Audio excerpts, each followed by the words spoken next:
Hello, Market Watcher. I'm David Ravel, and this is ValueSign.com for Thursday, November 18.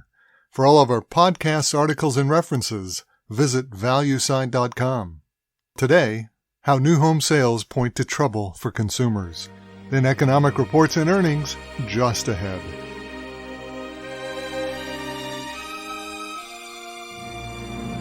Well, a couple of interesting economic reports emerged today.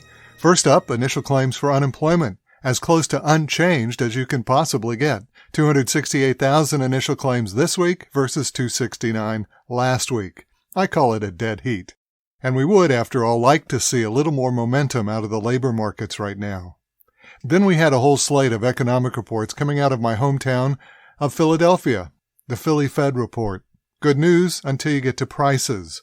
The very good news was that the Philly Fed Manufacturing Index leapt by 15 points to 39. That's an incredible bounce, even if we're not yet back to total expansion. But then came prices. The price index for November so far is up an astonishing 9 points. Now subtract that from the 15-point jump in manufacturing, and suddenly things don't look quite as rosy. Interesting news coming on Celaya Moroza, the Biden nominee for Comptroller of the Currency, who we talked about earlier this week. In addition to her somewhat Marxian leanings, Fox News is currently reporting that she does have a criminal misdemeanor record, having pled guilty to shoplifting when she was younger. Now, in another age, I would have said that would have sealed her fate. But today, who knows? Anything goes.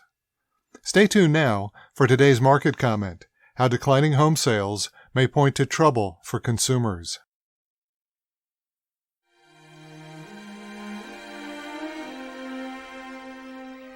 Well, yesterday we had the latest report on housing starts, that time when construction actually begins, foundations are laid, and a new home starts to come together. Exciting times, and for economists, the unmistakable signs of a positive uptick in housing. Now, yesterday, housing starts took another hit.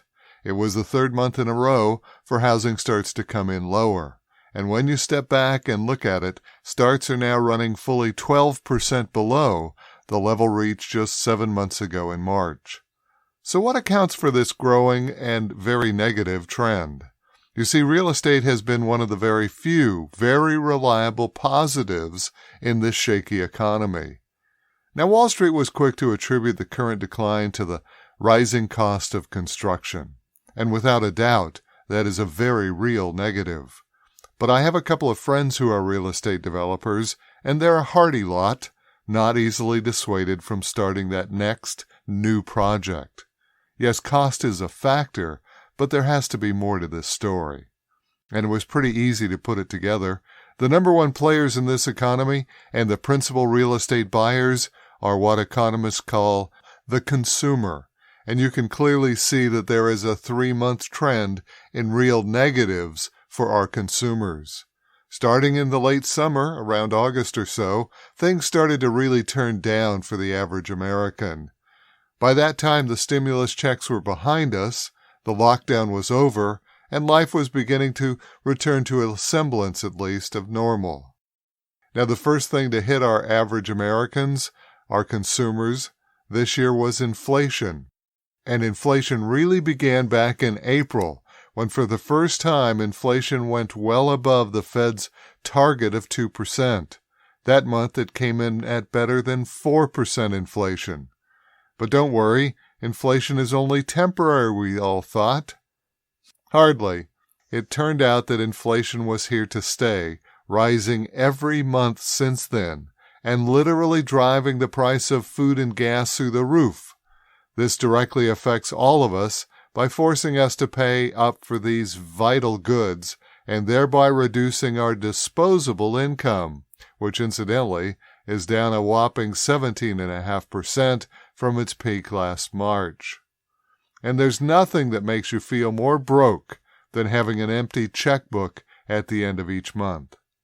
There is, however, another, more pernicious aspect to the skyrocketing inflation, one that economists have a tendency to overlook. Inflation like we're seeing now forces you to spend more. It's not an option to buy gas for those who commute to work. and it's not an option to buy the food you need to eat. Consumers spend more when inflation runs out of control. They have to. It's not their choice. Combine that with the drive to make everyday purchases now before prices go even higher. That's another pernicious aspect of high inflation. And you'll see a rise in consumer spending just like you're seeing right now. But it's not a healthy rise like we normally expect from consumer spending. It's a rise driven by necessity and driven by the expectation of higher inflation-driven prices. So for the average American, the consumers in our economy, two major events are happening simultaneously. Their income is declining, both real income and nominal income last month at least. Stimulus checks are over, and their real income is declining in the face of those higher and possibly rising inflation numbers. But perhaps even more importantly, the average American's view of our economy is changing. Gone is the image of a stable-priced environment when food and energy especially don't change very much.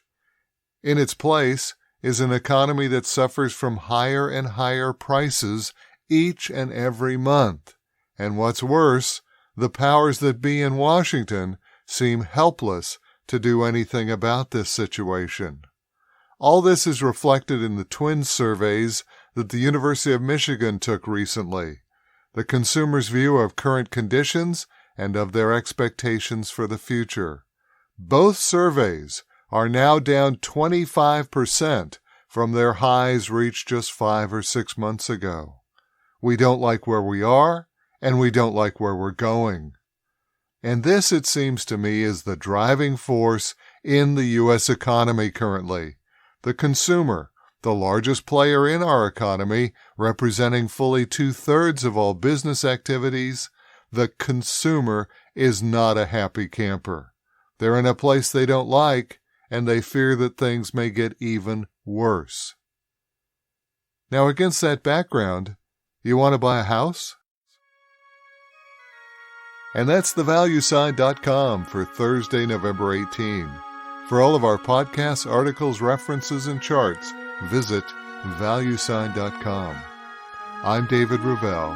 Please join me in praying that our country may get back to work.